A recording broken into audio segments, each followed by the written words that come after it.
Welcome to our channel. Telangana టెట్‌కు సంబంధించి ఇప్పటివరకు మనం సైకాలజీ, సోషల్‌కు సంబంధించినటువంటి వెరీ ఇంపార్టెంట్ బిట్స్ అన్నీ గూడా ప్రాక్టీస్ జేయడం జరిగింది. ఇప్పటివరకు జరిగిన పేపర్ 2, పేపర్ 1 ఎగ్జామ్స్‌లో వాటి నుంచి చాలా బిట్స్ వచ్చినాయని, చాలా హెల్ప్ అయిందని జెప్పి మీ నుంచి మంచి ఫీడ్‌బ్యాక్ రావడం జరిగింది. Thank you very much. మరి మిగిలిపోగా ఉన్నటువంటి 6థ్ క్లాసు మరియు 8థ్ క్లాస్‌కు సంబంధించినటువంటి ఆల్ చాప్టర్స్ కవర్ చేస్తూ గ్రాండ్ టెస్ట్‌లను మరి ఈరోజు చేసుకుందాం. ఈరోజు మరి ఈ వీడియో మార్నింగ్ సెషను, మధ్యాహ్నం మరి ఈవినింగ్ ఈ 3 వీడియోల ద్వారా 6థ్ క్లాసు మరి 8థ్ క్లాస్ కూడా 100% కంప్లీట్ చేసుకుందాం. సో మిగిలినయన్నీ ఆల్రెడీ మనం చేయడం జరిగింది. మన ఛానల్‌లోకి వెళ్ళి ప్లేలిస్ట్ ద్వారా 9థ్, 10థ్ మరియు 7థ్‌కు సంబంధించినటువంటి సైకాలజీకి సంబంధించిన థియరీస్ అండ్ ఆల్ టాపిక్స్ మీద తప్పకుండా మీరు ఆ బిట్స్‌ని ప్రాక్టీస్ చేయండి. సో ఈ టైంలో ప్రాక్టీస్ చేయడం వల్ల మళ్ళీ రీకాల్ చేసినట్టు అవుతుంది. మీకు హైయెస్ట్ స్కోర్ సాధించడానికి ఉపయోగపడతవి. సో మీరు కూడా అట్లే భావించినట్లయితే మీ మిత్రులకు కూడా షేర్ చేయండి. సో మొదటగా మరి ఇప్పుడు 6థ్ క్లాస్ సంబంధించినటువంటి 1-11 లెసన్‌లో ఉన్నటువంటి బిట్స్‌ని ప్రాక్టీస్ చేద్దాం. ఇక్కడ తీసుకున్నట్టయితే ఒక పటంలో 1 సెంటీమీటర్ ఈజ్ ఈక్వల్ టు 50 కిలోమీటర్లుగా స్కేల్ ఉండి మరి పటంలో 2 నగరాల మధ్య దూరం 4 సెంటీమీటర్లు ఉంటే నిజమైన దూరం ఎంత యాక్చువల్‌గా? సో ఏమంటుండే ఇక్కడ ఇఫ్ ఏ మ్యాప్. సో ఇక్కడ ఆప్షన్లు అన్నీ మరీ చదవట్లేదు. ఎందుకంటే మనకు వీడియో లెంత్ పెరిగిపోతుందన్న ఉద్దేశంతోటి. సో ఒకసారి మీరు చూసుకొని ఆన్సర్‌ని ఒకసారి కామెంట్ చేయండి. సో దీనిలో ఆన్సర్ ఈస్ 200. ఎందుకంటే ఇక్కడ స్కేల్ లోపట ఏమన్నాడు 1 సెంటీమీటర్ ఈజ్ ఈక్వల్ టు భూమి మీద 50 సెంటీమీటర్స్ అన్నాడు. అంటే 1 సెంటీమీటరు మ్యాప్ మీద అయితే 50 సెంటీమీటర్ భూమి మీద ఈక్వల్ అవుతుంది అన్నప్పుడు 4 సెంటీమీటర్లు ఈజ్ ఈక్వల్ టు 4 × 50 200 అవుతుంది. నెక్స్ట్ క్వశ్చన్ తీసుకుంటే దీన్ని ఆన్సర్ని తీసుకుంటే C is the right answer. ఆ తర్వాత సెకండ్ క్వశ్చన్ తీసుకుంటే మీరు ట్రెక్కింగ్ చేసేటప్పుడు పర్వతాల ఎత్తులు మరియు వాలులను గుర్తించాలనుకుంటున్నారు. మీరు ఏ రకమైన పటాన్ని తీసుకెళ్ళాలి అంటుండే ఇక్కడ. మరి ట్రెక్కింగ్ చేసేటప్పుడు పర్వతాల ఎత్తులు వాళ్ళు చూసుకుంటూ ట్రెక్కింగ్ చేయాల్సి ఉంటే మరి ఎటువంటి రకం కావాలి అంటుండే ఇక్కడ. ఆన్సర్లు చూడండి ఒకసారి ఆప్షన్లు. ఆన్సర్ కామెంట్ చేయండి. సో ఇది ఇక్కడ 2 is the right answer. 2 is the right answer. అంటే ఫిజికల్ మ్యాప్, భౌతిక పటం అంటుండే ఇక్కడ.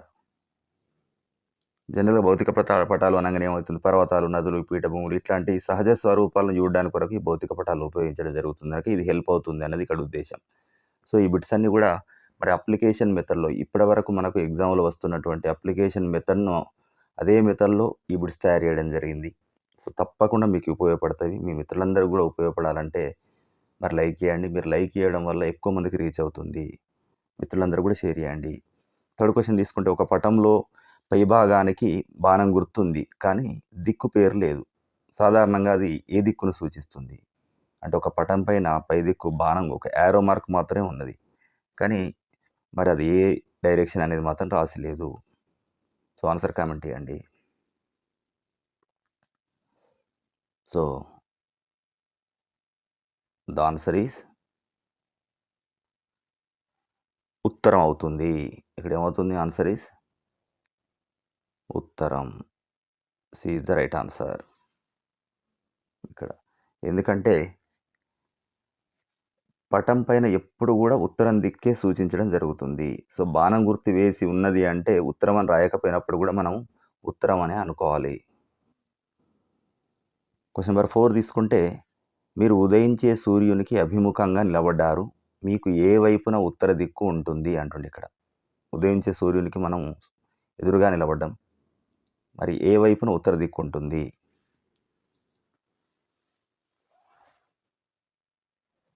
సో ది ఆన్సర్ ఈస్ మీకు ఎడమ వైపు అంటే లెఫ్ట్ సైడు ఉత్తరం అవుతుంది ఇక్కడ. ఎడమ వైపు. ఎందుకంటే సూర్యునికి ఎదురుగా నిలబడ్డప్పుడు ఏమవుతుంది? ఎడమ వైపు ఉత్తరం అవుతుంది, కుడివైపు దక్షిణం అవుతుంది. దీంతో పాటు క్వశ్చన్ నెంబర్ 5 తీసుకుంటే క్రింది వాటిలో విషయ నిర్దేశిత పటం అంటే థీమాటిక్ మ్యాప్కి ఉదాహరణ ఏది అంటుండే ఇక్కడ. ఆప్షన్లు చూడండి, ఆన్సర్ కామెంట్ చేయండి.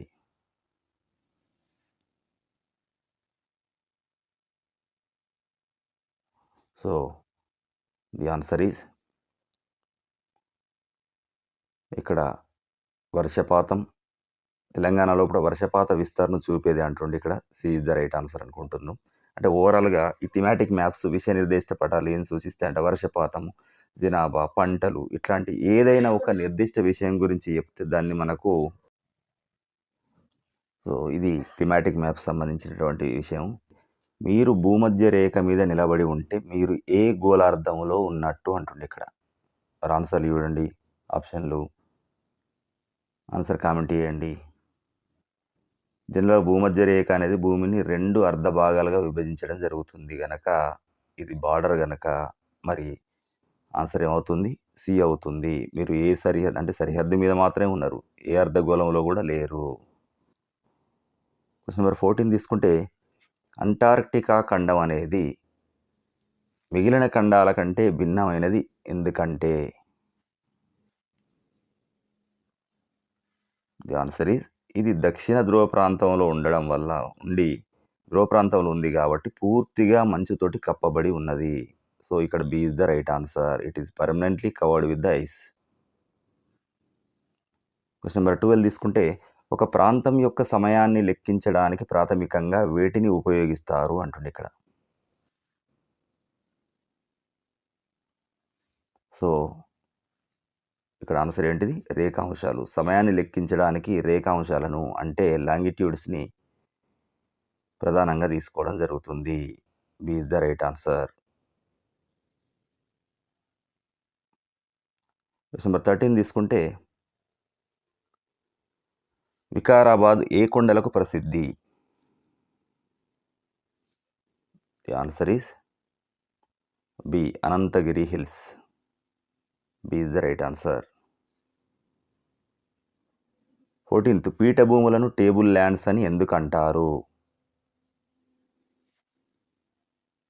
సో పీఠభూములు అనేటివి ఎత్తుగా ఉంటాయి, పైన వెడల్పైనటువంటి చదునైనటువంటి భాగం కొంచెం ఎత్తువంపులు కలిగి ఉన్నప్పుడు కూడా చదునైనటువంటి భాగం పైన కలిగి ఉంటుంది కనుక దీన్ని టేబుల్ లాగా ఉంటుంది కనుక టేబుల్ ల్యాండ్ అనడం జరుగుతుంది. సో ఇక్కడ B is the right answer. Question number 15 తీసుకుంటే తెలంగాణ రాష్ట్రం ఎక్కువగా ఏ భూస్వరూపంలో ఉంది? సో పర్వతాలు, మైదానాలు, పీఠభూమి, ఎడారి. తెలంగాణ రాష్ట్రం ఎక్కువగా మరి దక్కన్ పీఠభూమి, దక్కన్ ప్లాట్యూ భాగంలో ఉంది. అందుకని ఆన్సర్ ఈజ్ సి.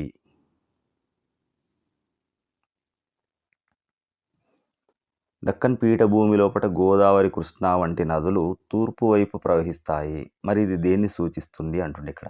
ఆప్షన్లు యూసి కామెంట్ చేయండి.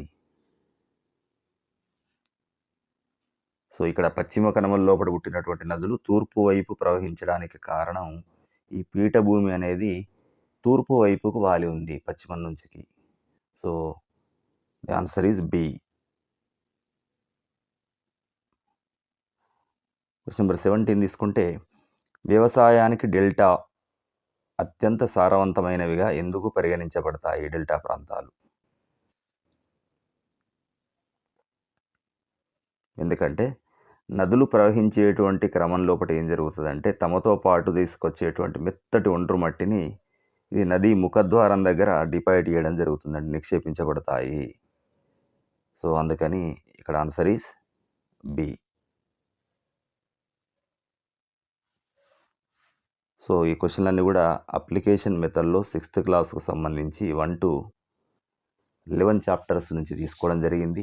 మరి 12 నుంచి మిగిలినటువంటి 23rd వరకు ఆ లెసన్లు, మరి 8th క్లాసులో మిగిలినటువంటి లెసన్లు అన్నీ కూడా మరి ఇదే రోజు వీడియోలు ఉంటాయి కనుక మన ఛానల్ని తప్పకుండా ఫాలో కండి, సబ్స్క్రైబ్ చేయండి ముందుగా నోటిఫికేషన్ రావడానికి. సో ఈరోజు మిగిలిన 2 వీడియోలు చేయడం వల్ల ఏమవుతుందంటే మనకు 6th నుంచి 10th వరకు అన్ని గ్రాండ్ టెస్ట్లు పూర్తవుతాయి. అన్ని చాప్టర్లను కవర్ చేసుకుంటూ ఉంటే కనుక చాలా హెల్ప్ అవుతాయి మీకు. నెక్స్ట్ తీసుకుంటే ఒండ్రు భూమి ప్రధాన నేల రకంగా ఏ గ్రామంలో కనిపిస్తుంది? ఒండ్రు భూమి ప్రధాన నేల రకంగా మరి ఏ గ్రామంలో కనిపిస్తుంది అంటుండే ఇక్కడ. ఆన్సర్ కామెంట్ చేయండి. సో ఇక్కడ పెనమకూరులో కనిపిస్తుంది మనకు. A is the right answer. Penamakuru మరి కృష్ణా డెల్టాలో ఉన్నటువంటి గ్రామం కనుక ఇది అల్యూవియల్ సాయిల్ ఎక్కువగా ఉంటుంది. 19th క్వశ్చన్ తీసుకుంటే ప్రకాశం బ్యారేజీని ఏ నదిపై నిర్మించారు? So the answer is B. Krishna నదిపై నిర్మించడం జరిగింది. మరి ఇది కూడా 1853 లోపట విజయవాడ వద్ద నిర్మించడం జరిగింది. క్వశ్చన్ నెంబర్ 20 తీసుకుంటే పెనమకూరులోని ఒక రైతు దల్వా పంటను పండిస్తుంటే అది ఏ కాలం? దాల్వా అంటే దాల్వా పంట అంటే అది ఏ కాలం అంటుండే ఇక్కడ. ఆన్సర్ కామెంట్ చేయండి. సో ది ఆన్సర్ ఈస్ శీతాకాలం, వింటర్ సీజన్. ఇక్కడ వరి తర్వాత వచ్చేటువంటి శీతాకాలంలో వండించే పంటను మనం ఏమంటామంటే దాల్వా అంటారు. క్వశ్చన్ నెంబర్ 21 తీసుకుంటే డెల్టా గ్రామాల్లో ఆహార పంటల నుంచి చెరకు వంటి వాణిజ్య పంటలకు మారడానికి ప్రధాన కారణం ఏమిటి? డెల్టా గ్రామాల్లో ఒకటి ఏం జరుగుతుంది? ఆహార పంటల నుంచి చెరకు వంటి వాణిజ్య పంటలకు మారడానికి ప్రధాన కారణం ఏమిటి? ఇక్కడ ఆప్షన్లు కూడా నేను చదవట్లేదు, టైం ఎక్కువ వేస్ట్ అవుతుంది మీకు అని. ఒకటి ఎగ్జామ్ రేపే ఉంది కనుక. రెండవది ఎక్స్ప్లెనేషన్ కూడా కొంచెం స్పీడ్గా ఇస్తున్నా. సో మీకు తక్కువ టైం లోపల ఎక్కువ బిట్లు కవర్ చేయాలన్నట్టు ఉద్దేశంతో చేయడం జరుగుతుంది కనుక అర్థం చేసుకోండి. సో 21 ఏమవుతుందంటే మరి ఈ వాణిజ్య పంటలు, ఎందుకంటే నీటిపారుదల సౌకర్యం పెరగడం వల్ల ఏం జరుగుతుంది?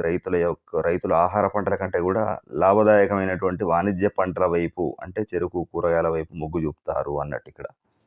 సో అందుకే ఇక్కడ ఏమవుతుంది? Answer is the answer is C. Availability of irrigation and market demand. నీటిపారుదల సౌకర్యం మరియు మార్కెట్ యొక్క గిరాకీ. క్వశ్చన్ నెంబర్ 22 తీసుకుంటే మహబూబ్ నగర్లోని డోకూరు గ్రామం కరువు బారిన పడడానికి ప్రధాన కారణం?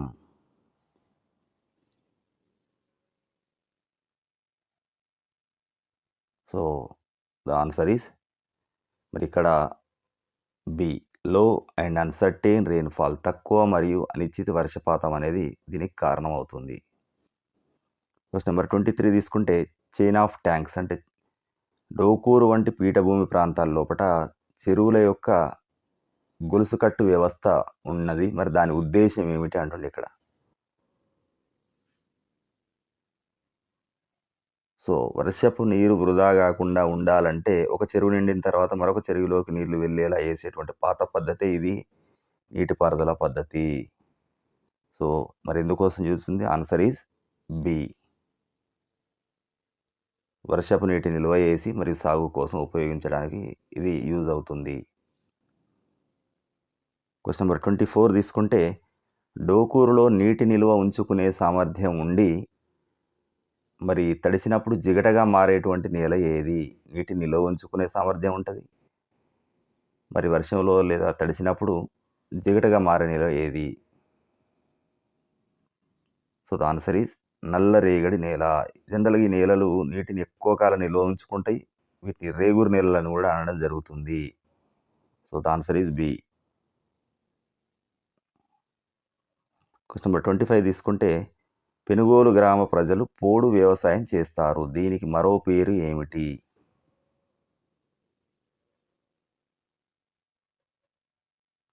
సో అడవుల్లోపల కొంత భాగం చెట్లు నరికి మరి ఆ చెట్లను కాల్చి వేసి వ్యవసాయం చేయడం జరుగుతుంది. తర్వాత అక్కడ సారవంతం తగ్గిపోతే మరో చోటికి వెళ్ళడాన్ని ఇది పోడు వ్యవసాయం లేకపోతే షిఫ్టింగ్ కల్చర్ లేదా జూమ్ వ్యవసాయం అంటారు.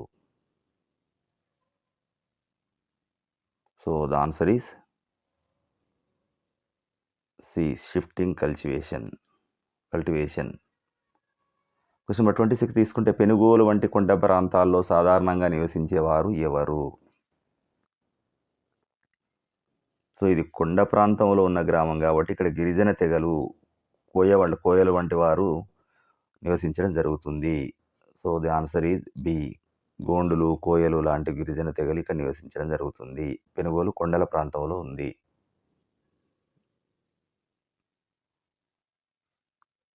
కొండ ప్రాంతాల్లో ఎన్‌టిఎఫ్‌పి సేకరణ ప్రధాన జీవనాధారం. మరి ఈ ఎన్‌టిఎఫ్‌పి అంటే ఏంటి? So, the answer is non timber forest products.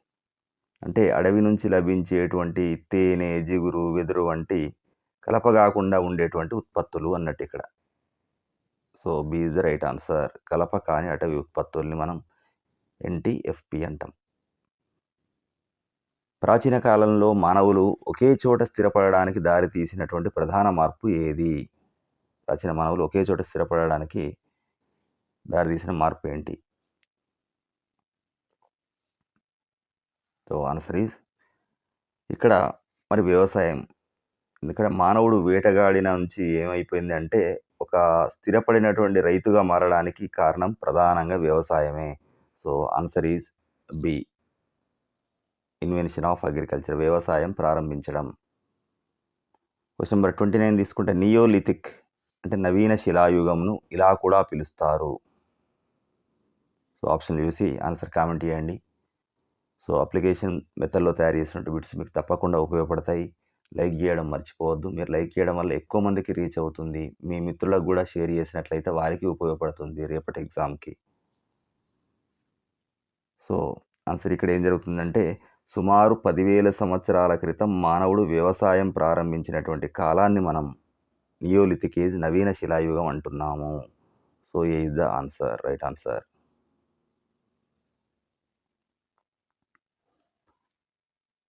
ఆదిమ రైతులు నదీ తీరాల్లోనే ఎందుకు స్థిరపడ్డారు? ఎందుకంటే పంటలకు నీరు కావాలి కాబట్టి అది ఆదిమ మానవులు నదుల పక్కన ఇల్లు కట్టుకొని ఉండడం జరిగింది. సో, ఇక్కడ నీరు మరియు సారవంతమైనటువంటి నేల కోసం అనేది రైట్ ఆన్సర్.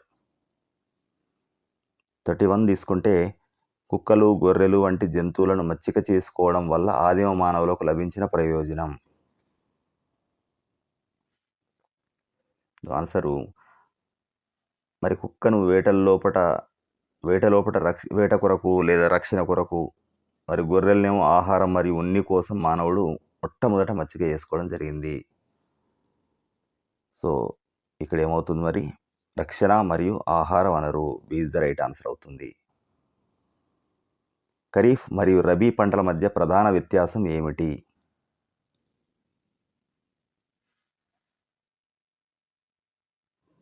సో, ఆన్సర్ ఏమవుతుంది?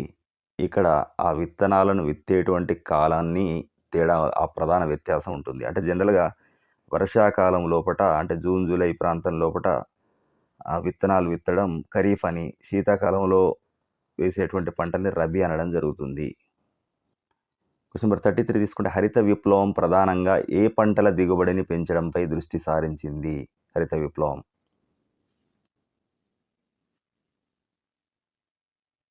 సో, ఇక్కడ మరి ఆన్సర్ ఈజ్ బి.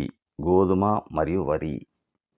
అంటే అధిక దిగుబడినిచ్చేటువంటి విత్తనాలు వాడడం ద్వారా ఏం జరిగిందంటే ఆహార ధాన్యాల ఉత్పత్తిని పెంచడం దీని యొక్క లక్ష్యం. రైతులకు పంట మార్పిడి ఎందుకు సూచించబడుతుంది? మరి ఎందుకోసం పంట మార్పిడి? ఆప్షన్లు చూడండి, కామెంట్ చేయండి. మరి ఒకే పంటను పదే పదే వేస్తే అలా వేయకుండా మార్చి వేయడం వల్ల నేలలోని పోషకాలు అనేటివి ఏమైతాయంటే పోషకాలు తిరిగి రావడం జరుగుతుంది. అందుకే ఇక్కడ ఆన్సర్ ఈజ్ నేల సారాన్ని కాపాడడానికి రైట్ ఆన్సర్ అవుతుంది. క్వెషన్ నెంబర్ 35 తీసుకుంటే హార్టికల్చర్ ఉద్యానవన కృషి దీని లోపట మరి హార్టికల్చర్ లోపట వేటిని పండించడం జరుగుతుంది? సో, ఆన్సర్ ఈజ్ కూరగాయలు మరియు పూల తోటల పెంపకాన్ని మనం ఏమంటాం? హార్టికల్చర్ అనడం జరుగుతుంది. సో, ఇక్కడ పండ్లు, కూరగాయలు అనేది కనుక B is the right answer. Question number 36 తీసుకుంటే చిన్న కూరగాయల వ్యాపారి అయినటువంటి గౌరి అధిక అప్పుల్లో ఉండడానికి కారణం ఏంటి? సో, జనరల్‌గా చిన్న వ్యాపారులకు బ్యాంకుల ద్వారా రుణాలు రావు కాబట్టి వాళ్ళు అధిక వడ్డీకి బయట అప్పులు తెచ్చి నష్టపోవడం జరుగుతుంది. So, the answer is B. వడ్డీ వ్యాపారుల వద్ద అధిక వడ్డీకి అప్పు తీసుకోవడం. క్వెషన్ నెంబర్ 37 తీసుకుంటే సంత లేదా వారపు మార్కెట్ అంటే ఏమిటి? సో, వారంలో ఒకరోజు ఏదో ఒక నిర్ణీతమైనటువంటి ప్రదేశం లోపల జరిగేటువంటి కొనడం అమ్మడానికి, కొనడానికి ఉండేటువంటి కేంద్రాన్ని మనం సంత లేదా వారపు మార్కెట్ అంటాము. సో, ఇదేమంటుర్రిక్కడ? B is the right answer. వారంలో ఒక నిర్ణీత రోజు జరిగిన మార్కెట్. 38 తీసుకుంటే ప్రభుత్వం రైతు బజార్‌ను ఎందుకు ఏర్పాటు చేసింది? సో, ఆన్సర్ కామెంట్ చేయండి. సో, ఇక్కడ దళారులు అనేవాళ్ళు ఉండరు. రైతులే నేరుగా ప్రజలకు అమ్మడం వల్ల రైతులకు లాభం, వినియోగదారులకు కూడా తక్కువ ధరకే లభిస్తుంది అనేది ఇక్కడ రైట్ ఆన్సర్ అవుతుంది. So, B is the right answer. రైతులే నేరుగా వినియోగదారులకు అమ్ముకోవడానికి. క్వెషన్ నెంబర్ 39 తీసుకుంటే ఏఎంవై అనగా? So, answer is agriculture market yard. అంటే ప్రభుత్వ నియంత్రణలో ఉండి పనిచేసేటువంటి ఇది మార్కెట్ ఇది. సో, రైతులు తమ పంటని ఇక్కడ వచ్చి అమ్ముకోవడం జరుగుతుంది. Agriculture market yard is the right answer. కనీస మద్దతు ధర దేనికి హామీ ఇస్తుంది? ఆన్సర్ కామెంట్ చేయండి. సో, మార్కెట్ లోపల ధర పడిపోయినప్పుడు కూడా రైతు నష్టపోకుండా ప్రభుత్వం ఇచ్చే గ్యారంటీ ధరని మనం ఏమంటున్నాం అంటే కనీస మద్దతు ధర అనడం జరుగుతుంది. సో, ఇక్కడ ఏమవుతుంది? B is the right answer. B is the right answer. 41 తీసుకుంటే మల్లయ్య వంటి చిన్న రైతులు తమ పంటను ఏఎంవైలలో కాకుండా స్థానిక బ్రోకర్లకు ఎందుకు అమ్ముతారు మరి? సో, ఆప్షన్ సి అది ఆన్సర్ కామెంట్ చేయండి. జనరల్‌గా చిన్న రైతులు పెట్టుబడి కోసం ఏమవుతుందంటే ముందే బ్రోకర్ల దగ్గర అప్పు తీసుకుంటారు గనక వాళ్ళు చెప్పిన ధరకే పంటొచ్చిన తర్వాత అమ్మాల్సి వస్తుంది. సో, అందుకే ఇక్కడ ఏమంటున్నాం? బ్రోకర్ లేదా మిల్లి యజమాని వద్ద వాళ్ళు అప్పు ఉండడం వల్ల వాళ్ళ దగ్గర అమ్మాల్సినటువంటి పరిస్థితి ఎక్కువ సార్లు ఉంటవి. 42 తీసుకుంటే గిరిజన సమాజం యొక్క నాయకుడిని సాధారణంగా ఏమని పిలుస్తారు? సో, గిరిజన తెగలకు సంబంధించిన వాళ్ళు ఏమంటారు? ముఠాదార్ లేదా యజమాని అనే వ్యక్తి నాయకత్వం వహించడం జరుగుతుంది. సో, ఇక్కడ B is the right answer. అంటే విలేజ్ హెడ్ మ్యాన్ అంటాము.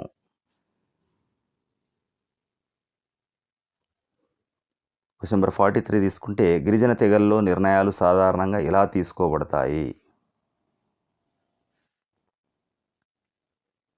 సో, ఆన్సర్ కామెంట్ చేయండి. ఇక్కడ ఒక పెద్దల సభ అనేది ఉంటుంది. తెగ లోపట ఏ సమస్య వచ్చినా కూడా అందరూ కలిసి పెద్దల సభల లోపట అంటే కౌన్సిల్ ఆఫ్ ఎల్డర్స్ లోపట నిర్ణయం తీసుకోవడం జరుగుతుంది. So, B is the right answer.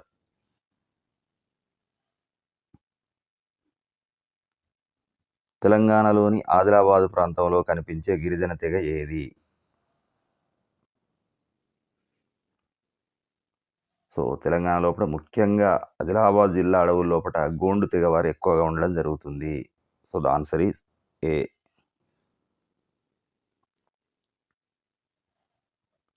Janapadam అంటే అక్షరాల మరి అర్థం ఏంటి?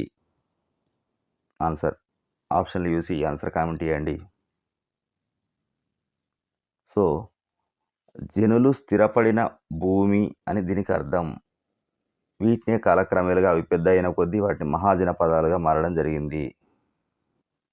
ఇక్కడ B is the right answer. 46 తీసుకుంటే మగధ శక్తివంతమైన మహాజనపదంగా మారడానికి కారణం ఏంటి? ఆన్సర్ కామెంట్ చేయండి.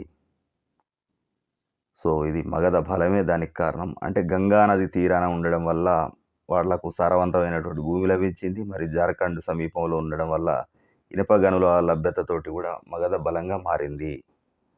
సో, అందుకే the answer is B fertile soil and iron ore deposits.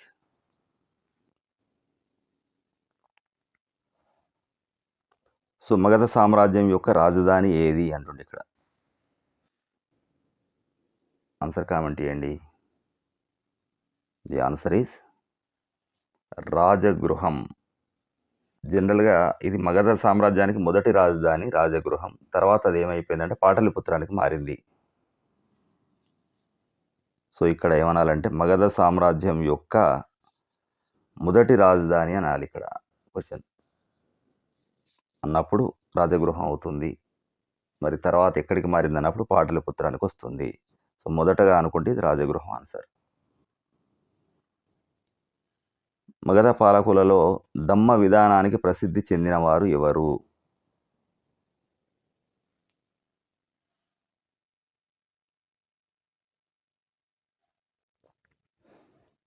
So, ఇక్కడ తీసుకుంటే మరి మగధ పాలకుల్లో అనకుండా దీన్ని మౌర్య పాలకుల్లో అంటే అశోకుడు అని ఆన్సర్ రావడం జరుగుతుంది. అశోకుడు దమ్మ విధానానికి ప్రసిద్ధి చెందినటువంటి వ్యక్తి. క్వెషన్ నెంబర్ 49 తీసుకుంటే గణాస్ అంటే గణాలు లేదా సంఘాలు రాజ్యాల కంటే భిన్నమైనవి మరెందుకు? గణాలు అంటే గణతంత్రాలు.